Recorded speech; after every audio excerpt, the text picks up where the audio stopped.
Yes, students, let's start our discussion with carbon cycle today. Okay, तो सबसे पहले हम देखेंगे कि हमारे एटमॉस्फेयर में क्या प्रेजेंट है। बहुत ज्यादा अमाउंट में कार्बन डाइऑक्साइड प्रेजेंट है। ये हमारी एटमॉस्फेरिक कार्बन डाइऑक्साइड आ गई। ठीक है, अब इस कार्बन डाइऑक्साइड को कौन यूटिलाइज करते हैं? प्लांट्स यूटिलाइज करते हैं, क्योंकि उन्हें कार्बन डाइऑक्साइड यूज करके अपना फूड प्रिपेयर करना होता है, तो प्लांट्स ने यूज कर ली। ठीक है, और ये कार्बन डाइऑक्साइड ही पानी में जाती है और क्या बनाने में मदद करती है? कार्बोनेट।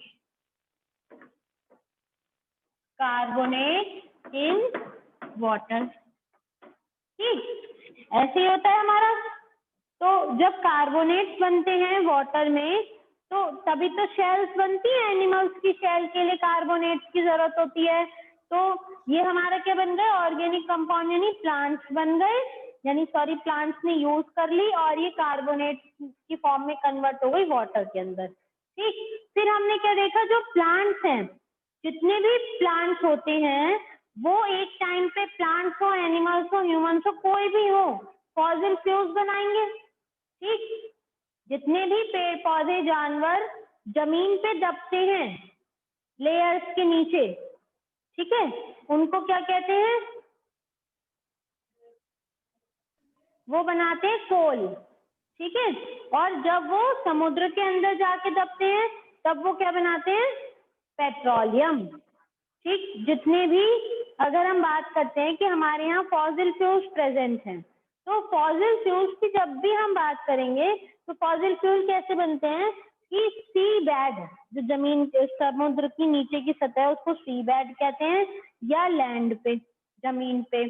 जब dead and decaying organic matter, यानी मरने के बाद पेड़ पौधे और जानवर पानी में या जमीन पे दब जाते हैं, उनके ऊपर मिट्टी की लेयर आती जाती है, तो मिलियन ऑफ इयर्स बाद क्या होता है? प्रेशर की वजह से, एटमॉस्फेरिक चेंजेस की वजह से वो अपने आप को फॉसिल फ्यूल्स में कन्वर्ट कर लेते हैं। और जब फॉसिल फ्यूल जमीन पे बन रहे हैं, ड्राई लैंड पे यानी लैंड पे बन रहे हैं, तब वो क्या बनाते हैं? कोल यानी कोयले। और जब पेट्रोलियम बनता है, पेट्रोलियम हमारा किसमें बनता है? सी बेड्स में जो फॉसिल फ्यूल्स होते हैं, वो पेट्रोलियम बनाते हैं। ठीक, तो हमने क्या देखा कि यहाँ पर हमारे क्या बन गए? कोल बन गया। ठीक, और इसी से पेट्रोलियम भी बना, प्लांट से कोल भी बनेगा और पेट्रोलियम भी बनेगा। ठीक है, जरूरी तो नहीं है पेड़ केवल जमीन पे दबेंगे, पानी में भी तो दब सकते हैं। कोल और पेट्रोलियम बन गया। ठीक, और प्लांट्स को किसने खाया? एनिमल्स ने भी खाया। और एनिमल्स से भी क्या बन गया? पेट्रोलियम बन गया। एनिमल्स से भी तो पेट्रोलियम बनेगा जब वो अर्थ के अंदर जाएंगे, और फिर इन एनिमल्स से क्या होगा? रेस्पिरेशन होगा, और हम रेस्पिरेशन के बाद एटमॉस्फेयर में कार्बन डाइऑक्साइड छोड़ देंगे। ठीक, और फिर हमारा क्या आ जाएगा? ऑर्गेनिक कंपाउंड जितने भी बन रहे हैं, यानी एनिमल्स हैं, इनकी बॉडी पे क्या होंगी? इनऑर्गेनिक कार्बोनेट्स होंगी, यानी शेल्स प्रेजेंट होंगी। तो ये क्या एटमॉस्फेयर में क्या रिलीज कर देंगे? शेल्स रिलीज कर देंगे। और जितने भी कार्बोनेट्स हैं वाटर में, ये भी क्या बना देंगे? लाइमस्टोन, चूना पत्थर, लाइमस्टोन बना देंगे। तो दिस इज कार्बन साइकिल। तो हम इसको फिर से देखेंगे कि एटमॉस्फेयर की जो कार्बन डाइऑक्साइड है, वो प्लांट्स ने एब्जॉर्ब करी, प्लांट्स को एनिमल्स ने खाया, प्लांट से पेट्रोलियम भी बना, प्लांट से कोल भी बना, उस कार्बन डाइऑक्साइड से कार्बोनेट बने वाटर के अंदर, और उन कार्बोनेट से लाइमस्टोन बना। फिर इन प्लांट्स को और एनिमल्स से क्या बना? एनिमल्स ने रेस्पिरेशन करा और एटमॉस्फेयर में कार्बन डाइऑक्साइड को रिलीज कर दिया, या किसी एनिमल ने अपनी बॉडी को वाटर में रिलीज करा, तो वहां कार्बोनेट बन गए। ठीक है, yes students, our next topic is greenhouse effect. Green house effect क्या होता है?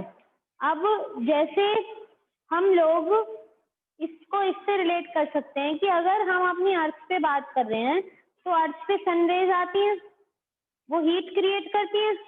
हीट क्रिएशन की वजह से अगर किसी जगह पर, जैसे अगर हम किसी शीशे वाले रूम को ले लें, ठीक, तो वहां पर क्या होगी, हीट अगर अंदर आएगी, सनरेज अंदर आएंगी तो वो बहुत जल्दी बाहर नहीं निकल पाएंगी और उस रूम को वो बहुत उसका टेम्परेचर बढ़ा देंगी। तो ऐसे इफेक्ट को हम ग्रीन हाउस इफेक्ट कहते हैं। तो ग्रीन हाउस इफेक्ट को हम कुछ प्लांट्स को ग्रो करने में भी यूज करते हैं, क्योंकि सभी प्लांट्स को जो सनलाइट के कंटेंट है वो वेरिएबल चाहिए, किसी को कम, किसी को ज्यादा, किसी को बिल्कुल नहीं, किसी को बहुत ज्यादा, सबका वेरिएबल कंटेंट चाहिए सारे प्लांट्स को ग्रो करने के लिए सनलाइट का। तो उसके लिए हमने क्या बनाए, ग्रीन हाउसेस बनाए आर्टिफिशियली। तो उनमें क्या होता है, जैसे मान लीजिए इधर सनरेज है, ठीक है, और यहाँ हमने कवर्ड एक रूम बनाया जिसको हमने ग्रीन हाउस कहा। तो इसमें सनरेज आएंगी, तो जैसे जैसे इसको हम क्या कर देंगे, जैसे जैसे ही इधर मूव करेगा सन, हम इसको खोलते जाएंगे, ये सारा कंप्यूटराइज होता है। तो इस तरीके से क्या होगा, सनरेज अंदर बढ़ती चली जाएंगी।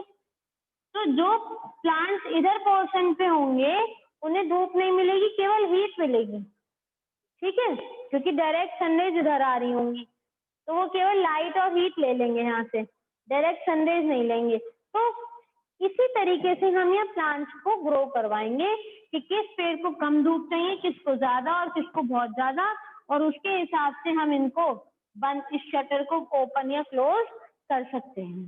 तो ऐसे हाउसेस को हम ग्रीन हाउस कहते हैं, ठीक है। इस फिनोमिना का हम यूज करते हैं ताकि जैसे विंटर्स में भी क्लाइमेट को गर्म रखने के लिए, जैसे कोई भी मिरर एरिया है या गाड़ी है, अगर आप गाड़ी में बैठ के कहीं जाते हो और थोड़ी देर उसको धूप में खड़ा कर दो तो वो क्या बन जाएगी, अपने आप में बहुत एकदम ग्रीन हाउस बन जाएगी, बहुत ज्यादा वहां गर्मी हो जाएगी, ठीक है। लेकिन सर्दियों में वही चीज आपको अच्छी लगेगी, क्योंकि आपको हीट अच्छी लगेगी, धूप अच्छी लगेगी, ठीक है। तो ऐसे इफेक्ट को आप ग्रीन हाउस इफेक्ट कहते हैं। इसी में हम आगे चलते हैं ऑक्सीजन साइकिल, दी ऑक्सीजन साइकिल। देखिए ऑक्सीजन हमारे एटमॉस्फेयर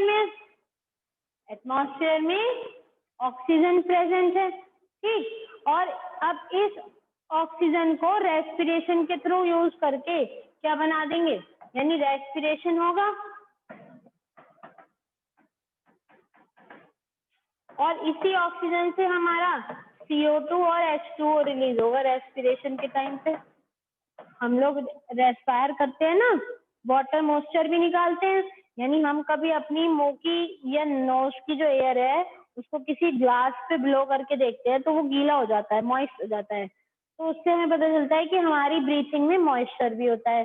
तो हमने जब रेस्पिरेशन किया एटमॉस्फेरिक ऑक्सीजन को लेकर, तो हमने CO2 और H2O रिलीज किया, और इस CO2 और H2O को प्लांट्स यूज कर लेंगे किसमें, फोटोसिंथेसिस में, और वो फोटोसिंथेसिस में यूज करेंगे तो वापस क्या बना देंगे, ऑक्सीजन बना देंगे। तो ये क्या चलती है हमारी ऑक्सीजन साइकिल।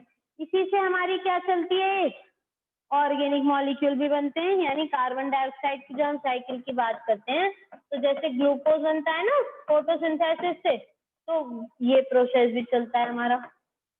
समझ आया सबको कि कार्बन डाइऑक्साइड का यूज हुआ फोटोसिंथेसिस में, तो उससे ऑक्सीजन और C6H12O6 ग्लूकोज बन गया जो प्लांट्स का फूड होता है। तो ये होती है हमारी ऑक्सीजन साइकिल।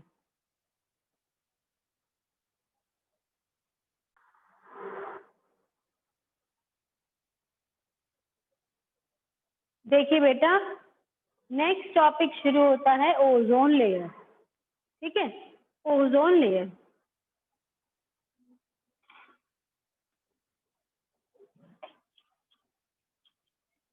हम देखते हैं कि हमारे पास ऑक्सीजन एटम है, ठीक। ऑक्सीजन एटम जो होता है वो हमारी अर्थ पे पाया जाता है, अर्थ में एटमॉस्फेयर में मिलता है।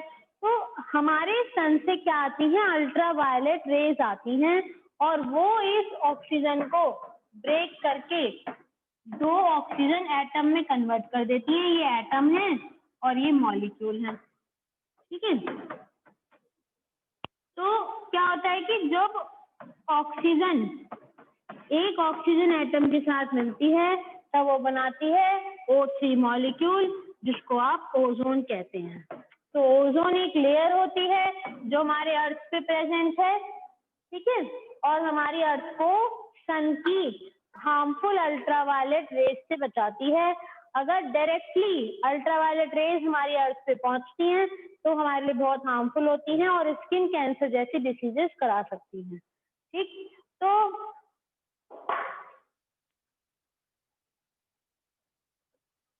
यहाँ आप देखेंगे elemental oxygen is normally found in form of diatomic molecule, यानी एलिमेंटल ऑक्सीजन किसकी फॉर्म में पाई जाती है? डायटोमिक, यानी O2, दो एटम मिलके क्या बनाते हैं? O2। तो however in upper reaches of the atmosphere, जैसे हम ऊपर पहुंचते हैं, it is found as triatomic, यानी O3 की फॉर्म में मिलती है। तो normal diatomic molecule of oxygen के कंपैरिजन में जो ओजोन होती है वो पॉइजनस होती है, और हम बहुत लकी हैं कि ये हमारी अर्थ के आसपास स्टेबल रहती है। ठीक, तो इसके कुछ एसेंशियल रोल भी हैं। वो क्या है कि it absorb harmful radiation from sun, ये जो रेडिएशन होती है हमारे लिए हार्मफुल होती है और हमारे यहाँ की लाइफ फॉर्म्स को डैमेज कर सकती हैं। ठीक है, तो रिसेंटली ये देखा गया है कि जो ओजोन लेयर है वो ह्यूमंस के, जैसे हम लोग रेफ्रिजरेटर यूज करते हैं, एयर कंडीशनर यूज करते हैं, इनके अंदर हम गैसेस का इस्तेमाल करते हैं, तो उनको हम क्लोरोफ्लोरोकार्बन CFC गैसेस बोलते हैं, और ये हमारे एटमॉस्फेयर के लिए बहुत हार्मफुल होती हैं। ठीक है, और ये जो CFCs होती हैं जितनी भी, ये ओजोन डिप्लीशन के लिए रिस्पॉन्सिबल पाई गई। इन्होंने ओजोन को डिप्लीट कर दिया। अंटार्कटिका के ऊपर इस फिगर में दिखाया गया है कि 1980 में देखा गया सैटेलाइट की हेल्प से, तो ये ब्लू कलर का जो होल है आप देख सकते हैं, ये छोटा सा था, 85 में ये बढ़ गया और 1990 में ये और ज्यादा बढ़ गया। तो इससे हमें पता चलता है कि हमारी ओजोन के ऊपर इफेक्ट पड़ रहा है हमारी बैड एक्टिविटीज का। तो we have to control our activities ताकि हमारी ओजोन लेयर या हमारी अर्थ क्रस्ट को नुकसान ना पहुंचे। ठीक है, समझ आया? मैम लॉकडाउन पीरियड में ओजोन लेयर अपने आप बननी भी शुरू हो गई थी ना?